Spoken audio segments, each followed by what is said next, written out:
Assalamualaikum warahmatullahi wabarakatuh. Perkenalkan, nama saya Nadine Ayuni, saya dari kelas 11G. Di sini saya akan menjelaskan tentang reformasi gereja.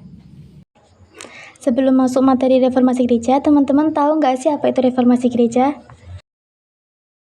Jadi, reformasi gereja adalah sebuah upaya perbaikan dan kembali pada ajaran gereja yang lurus. Gerakan reformasi berupa sikap kritis terhadap penyimpangan-penyimpangan yang dilakukan oleh pihak gereja Katolik pada waktu itu, terutama adanya penjualan surat pengampunan dosa. Reformasi gereja di Eropa ini tidak terlepas dari gagasan Renaissance yang mulai berkembang di Italia, yang berkembang pada awal abad ke-15 Masehi. Latar belakang terjadinya reformasi gereja ini yang pertama, karena adanya penyimpangan ajaran Kristen, terutama karena adanya taktik penjualan surat pengampunan dosa. Yang kedua, korupsi yang dilakukan oleh uskup dan petinggi agama Kristen. Yang ketiga, adanya keinginan dari negara Eropa untuk membebaskan diri dari kepemimpinan Paus. Yang terakhir yaitu sikap gereja lama yang cenderung otoriter. Berikut adalah tokoh-tokoh reformasi gereja. Yang pertama, Desiderius Erasmus 1466 sampai 1536. Tokoh humanis Kristen yang paling terkemuka ialah seorang cendekiawan Belanda yang bernama Desiderius Erasmus. Tokoh ini ialah orang yang merumuskan dan mempopulerkan program reformasi kaum humanis Kristen. Tokoh yang kedua, Martin Luther 1483 sampai 1546. Martin Luther seorang tokoh yang paling berpengaruh dalam gereja, bahkan di kalangan non-Protestan setelah era reformasi, di mana Luther merupakan salah satu tokoh utamanya. Luther membawa pengaruh besar di Jerman. Dalam bersembunyi, dia menerjemahkan kitab suci Perjanjian Baru ke dalam bahasa Jerman. Ini sangat penting sebagai sebuah pintu bagi perubahan dan kemerdekaan berpikir.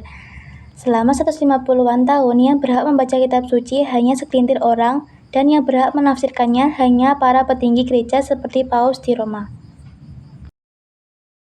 Yang ketiga, Zwingli Hartlich. Zwingli adalah pemimpin reformasi Swiss dan pendiri gereja reformasi Swiss. Reformasi Zwingli didukung oleh pemerintah dan penduduk Zurich dan penyebab perubahan-perubahan penting dalam kehidupan masyarakat dan urusan-urusan negara di Zurich. John Calvin 1509 sampai 1564. John Calvin adalah dialog Kristen terkemuka pada masa reformasi Protestan yang berasal dari Prancis. Seorang pemimpin reformasi, gerakan gereja di Swiss merupakan generasi kedua dalam jajaran pelopor dan pemimpin reformasi gereja abad ke-16. Perannya sangat besar dalam gerakan gereja-gereja reformasi. Gereja-gereja yang mengikuti ajaran tata gereja yang digariskan Calvin tersebar, dikenal dengan gereja Calvinisme. Selanjutnya, John Knox. Johann Knox adalah salah seorang tokoh yang mempengaruhi reformasi di Skotlandia.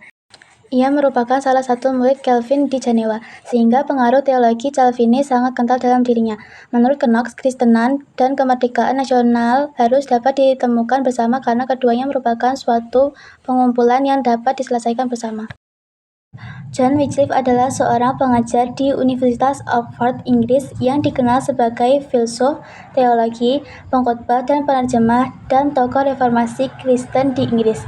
Ia dikenal melalui kerajaan yang menerjemahkan Alkitab dari bahasa Latin ke dalam bahasa Inggris pada tahun 1382 yang dikenal sebagai Alkitab Wycliffe. Selanjutnya adalah dampak dari reformasi gereja. Yang pertama, lahirnya ajaran Kristen Protestan dan Anglika. Yang kedua, penguatan kedudukan negara serta pemerintahan sekuler. Gereja tidak lagi memandang peranan dalam kedudukan pemerintah, melainkan rakyatlah yang memiliki kedudukan yang lebih kuat. Yang ketiga, lahirnya paham egalitarianisme, berasal dari bahasa Prancis ega yang berarti sama, adalah kecenderungan berpikir bahwa seseorang harus diperlakukan sama pada dimensi seperti agama, politik, ekonomi, sosial, atau budaya.